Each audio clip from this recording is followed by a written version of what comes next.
रात का सन्नाटा था। हवा में सरसराहट थी, जैसे कोई फुसफुसा रहा हो।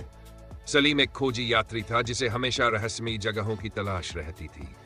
इस बार वह एक ऐसे जंगल की ओर जा रहा था जिसके बारे में कहा जाता था कि वहां रात में अजीबोगरीब आवाजें सुनाई देती है। सलीम ने अपने कैमरे और जरूरी सामान के साथ जंगल में कदम रखा।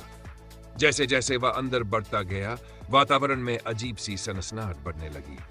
अचानक एक रहस्यमयी आवाज उसके कानों में गूंजी, वापस चले जाओ, नहीं तो तुम भी इनमें शामिल हो जाओगे। सलीम चौंक गया, लेकिन उसका जिज्ञासु मन उसे आगे बढ़ने से रोक नहीं पाया। थोड़ी दूर चलते ही उसे एक पुरानी उजड़ी हुई झोपड़ी दिखी। उसका दरवाजा धीरे धीरे चरमराते हुए खुला।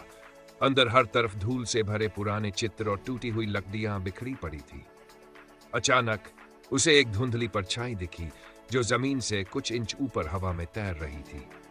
उस परछाई ने कमजोर लेकिन डरावनी आवाज में कहा, हम वे लोग हैं जो इस जंगल में आए थे लेकिन कभी वापस नहीं जा सके।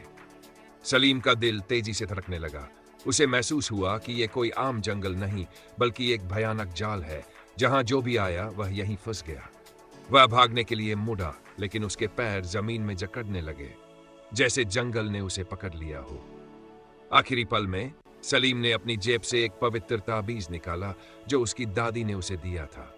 ताबीज की चमकते ही जंगल में तेज रोशनी फैल गई और वे परछाइयां चीखने लगीं। एक जोरदार झटके के साथ सलीम बेहोश हो गया। जब उसे होश आया तो वह जंगल के किनारे पड़ा था। उसका कैमरा टूट चुका था, लेकिन वह जिंदा था।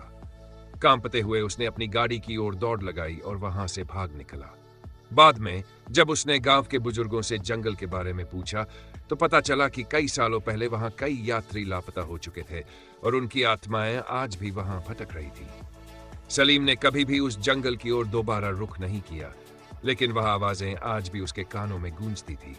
वापस चले जाओ, नहीं तो तुम भी इनमें शामिल हो जाओगे।